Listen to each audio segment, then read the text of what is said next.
The announcement may have come as a surprise, but the news that Jim Flaherty is resigning as finance minister was perhaps not entirely unexpected. The move followed months of speculation he would go, though there were constant denials from Flaherty himself.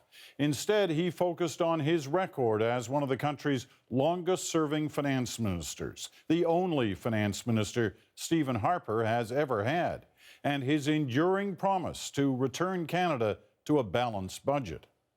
Our senior correspondent Terry Milewski begins our coverage tonight. Terry. Well, Peter, there's no way around it. Jim Flaherty's exit was much anticipated, but it is very sudden and leaves a big hole in the government. We will not only balance the budget in 2015, we will achieve a surplus. Flaherty embodied the government's claim to sound economic management. He was the only minister that Stephen Harper never shuffled, and he got the credit for a steady hand when the recession hit. The thoughtfulness of Jim Flaherty is what brought us through that, brought us through it better than any other country. Flaherty said that he would keep at it until the budget was balanced, which his budget last month effectively was. But he refused to say so until there's a bigger surplus. Why not just admit you've beaten the deficit and retire happy? Well, I know some people would like me to retire. Well, now he is leaving after some challenges, both personal and political. His health, for one, a painful skin condition, clearly affected him, although he said in a statement today that the decision to leave politics was not related in any way to my health. It is the right one for me and my family at this time. I am close with the family. But Flaherty also had differences with his colleagues lately. He teared up when asked about his friend, Toronto Mayor Rob Ford, and angrily disagreed with fellow Minister Jason Kenney about whether Ford should quit. Flaherty also publicly disagreed with a Tory election promise, income splitting.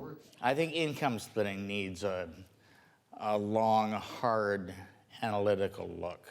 But days later, the Prime Minister reaffirmed the policy, and now he has to replace his key minister. The leading criteria will be who will be controllable by the Prime Minister and by the PMO. I think there are some strong ministers in the Conservative government. The question is, will any of them meet the test in terms of building that trust with Canadians? Now, in a statement, the Prime Minister said he accepted the resignation with great reluctance, and he's expected to name a new finance minister tomorrow.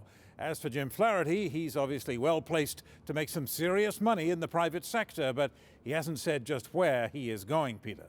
All right, Terry, thank you. Terry Milewski in Ottawa. Well, our national affairs editor, Chris Hall, is also on our Ottawa bureau tonight. Let's talk about the who next question now. A lot of buzz tonight about Joe Oliver, the Natural Resources Minister. What are you hearing? Yeah, that's what the name we're hearing repeatedly from people inside government tonight, Peter.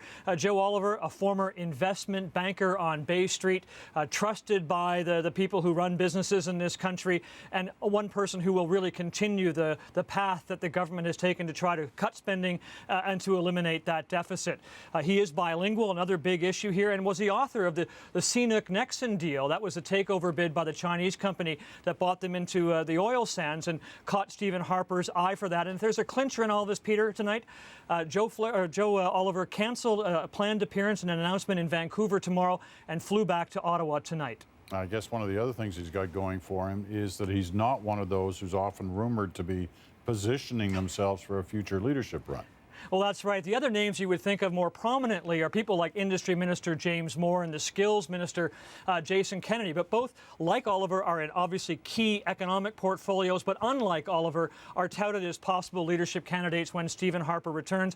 I'm told tonight that the Prime Minister does not want any distractions and that Joe Oliver is a choice because of that. He has no leadership ambitions as a man in his mid-70s right now. All right, Chris, thanks very much. Chris Hall in Ottawa. Well, our senior business correspondent, Amanda Lang, has also been watching reaction to the Flaherty departure. What's Bay Street thinking about all this? Well, there was a lot of praise today, as you can imagine, but also talk about an activist finance minister. This was one who wasn't afraid to pick up the phone and chastise a bank CEO if he felt that was due, or, of course, put in place policies aimed almost as much at social issues as fiscal ones.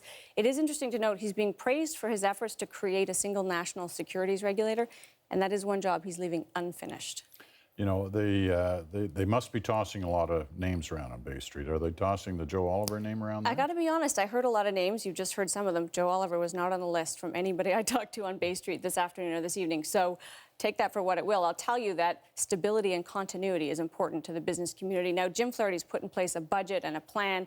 It's unlikely that anyone or anything is going to unseat that anytime soon. It is worth noting that just today, our central bank governor was sounding the alarm on Canada's long-term growth, pointing out that because of the overhang of the fiscal crisis and our country's aging population, lower growth may be the new normal. So on that front, Jim Flaherty may be leaving on a high note. All right. Thanks, Amanda. It'll be interesting to see how the markets react to all this tomorrow. Indeed, if at all. If at all, right.